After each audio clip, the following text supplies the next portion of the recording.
रोक लगाओ। ईरान पर हमला करना बंद करो, बंद करो, बंद करो। अमेरिका की दलाली नहीं चलेगी, नहीं चलेगी, नहीं चलेगी। साम्राज्यवाद हो बर्बाद, हो बर्बाद, हो बर्बाद। साम्राज्यवाद का नाश हो, नाश हो, नाश हो। साम्राज्यवाद नहीं चलेगा, नहीं चलेगा, नहीं चलेगा। इनकलाब जिंदाबाद, जिंदाबाद, जिंदाबाद। अमेरिका जिंदाबाद, जिंदाबाद, जिंदाबाद।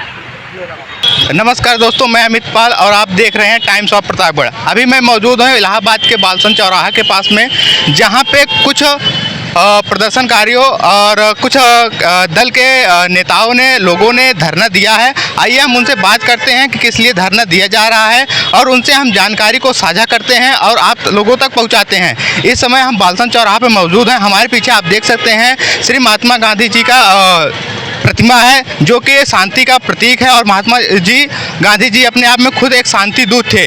तो उनको एक क्या कहते हैं, उनके समक्ष जो है शांतिपूर्ण से यहाँ पे धरना दिया जा रहा है। आइए हम लोगों से बात करते हैं कि धरना किस पर्पस से दिया जा रहा है और क्यों दिया जा रहा है। हम आपसे बात करना चाहेंगे कि ये जो प्रदर्शन दिया जा रहा है, धरना दिया जा रहा है, क्यों दिया जा रहा है। एक मिनट मनी सुनील जी, आप भी आइए और वो ले लीजिए प्ले कार्ड और झंडा। आइए, नहीं मैं कह रहा हूँ प्ले कार्ड। जी जी जी, हाँ, मैं जानना चाहता हूँ कि और जनता जानना चाहती है, जो धरना दिया जा रहा है क्यों दिया जा रहा है। देखिए, अमेरिका और नेतन्याहू की जो गुंडागर्दी है वो कोई छुपी नहीं है। इसके पहले वेनेजुला पर हम लोगों ने देखा कि कैसे इन्होंने वेनेजुला के ऊपर हमला बोलते हुए वहाँ के शीर्ष नेतृत्व को इन्होंने किडनैप कर लिया। उसी खुली गुंडाई को इन लोगों ने फिर से ईरान के ऊपर वो उसको लादा है, उसको थोपा है। और नेतन्याहू और ट्रंप के गठजोड़ ने ईरान के ऊपर, ईरान की जनता के ऊपर हमला बोला है। सैकड़ों बच्चे मारे गए हैं उसमें, शीर्ष नेतृत्व भी उसमें, खमैनी भी उसमें मारे गए हैं। उसी के खिलाफ इलाहाबाद का नागरिक समाज यहाँ खड़ा होकर के, इकट्ठा होकर के, संयुक्त वाम दल, लेफ्ट जो पॉलिटिकल पार्टी हैं वो यहाँ इकट्ठा होकर के इस पे प्रतिवाद दर्ज कर रही हैं। और हम भारत सरकार से मांग कर रहे हैं कि डोनाल्ड ट्रंप अमेरिका की गुलामी करना बंद करें, उनके तलवे चाटना बंद करें और इस मसले पर हस्तक्षेप करते हुए तत्काल युद्ध पर रोक लगाने और अमेरिका के खिलाफ कार्रवाई की मांग करें। नहीं, जैसा देखा जा रहा है मोदी जी परस्पर ज़्यादातर जाके अमेरिका से, अभी जो हम तेल खरीदते थे पहले ईरान से और मुस्लिम कंट्री से खरीदा जाता है, उस पर भी अभी रोक लगा दिया गया है। इस पर क्या कहेंगे। ये भारत सरकार जो है लगातार अमेरिका के इशारों पे काम कर रही है। भारत यूएस ट्रेड डील हुई है, उस ट्रेड डील में बड़ा मनमाना टैरिफ थोपा है। उससे पहले भी कई ऐसी घटनाएं हुई हैं, चाहे ऑपरेशन सिंदूर में सीज फायर का सवाल हो, या उससे पहले मनमाना टैरिफ थोपने का है, या जो मजदूर कर्मचारी विदेश में गए थे जिनका वीज़ा एक्सपायर हो गया था, जिनको बेड़ियों में बांध के छोड़ने की घटना थी। और अभी तो हद हो गई कि उन्होंने बताया कि तेल किससे खरीदे और किससे ना खरीदे। और उस तरह से, जिस तरह से वो सरेंडर करते जा रहे हैं हर मामले में, वो बहुत ही शर्मनाक है। भारत जैसा देश, जहाँ इलाहाबाद है, चंद्रशेखर आज़ाद की शहादत स्थली है, जिन्होंने अंग्रेजों की गोली से मरने से भी इनकार किया था, उस देश में अगर हमारा जो प्रधानमंत्री है वो विदेशों से या अमेरिका से पूछ कर काम करता है, तो ये देश के लिए शर्मनाक है। हम वामपंथी दल पूरे देश भर में तमाम सारे जो साम्राज्यवाद विरोधी, अमन पसंद देशभक्त लोग हैं, उनको एकजुट करेंगे ताकि हमारा देश अपनी संप्रभुता की रक्षा कर सके।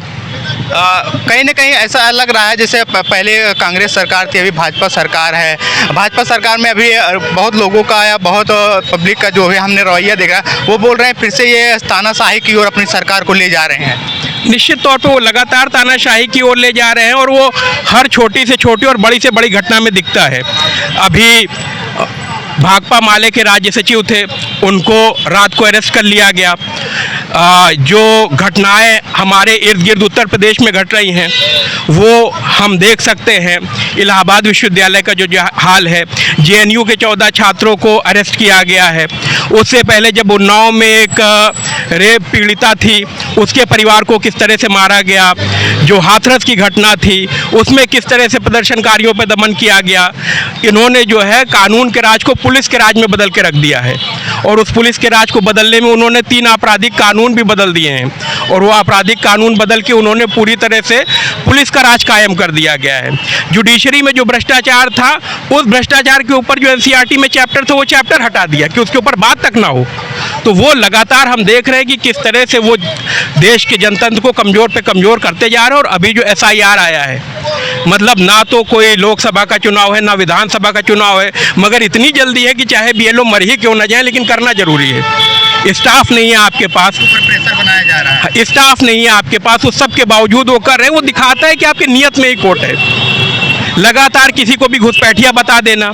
अभी इलाहाबाद में ही पिछले ही साल कई सारे करेली की तरफ के लोगों को बताया कि ये बांग्लादेशी घुसपैठिया में इनपुट मिला है, और जब वामपंथी दलों के लोग गए डीएम से बात करने तो एक भी उनको घुसपैठिया नहीं मिला। मतलब ये पता नहीं कौन सी इंटेलिजेंस और कहाँ से कैसे इनको इनपुट मिलता है कि उनको देशद्रोहियों की सूची भी पता रहती, लेकिन अपराध ये रोक नहीं पाते। पुलवामा में आरडीएक्स कहाँ से आया आज तक नहीं पता चला। अभी जो पहलगाम के अपराधी थे उनका डिटेल आज तक नहीं पता चला, लेकिन बाकी आपके पास पूरी सूची रहती है। तो निश्चित तौर पे वो देश के जनतंत्र, संप्रभुता, भाईचारे सबको ख़त्म करने के ऊपर लगे हैं, और हम वामपंथी दल उसी के खिलाफ लोगों को एकजुट करने में लगे हैं। पिछली सरकार थी, अभी जो भाजपा सरकार है, भाजपा भी बहुमत के सरकार में है। ये अपने जो भी क्या इसका निर्णय है वो उस लोगों के ऊपर, या हम कह सकते हैं जो हमारे राज्य हैं, जो भी जनता है उनके ऊपर ज़बरदस्ती थोपा जा रहा है।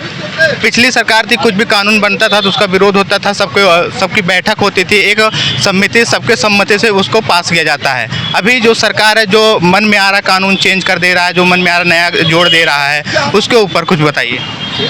वो तो हम लोग लगातार देख ही रहे थे। कोविड के समय में जिस तरह से इन्होंने 3 कृषि कानून, लेबर कोड और नई शिक्षा नीति उसको लागू किया है, उसने तो और भी पूरी तरह से एक्सपोज करके रख दिया है कि पूरी कोविड में जब पूरा देश और पूरी दुनिया तबाही से जूझ रही है, उस समय इनको संसद में ये 3 कानून बड़े ज़रूरी थे पास करने।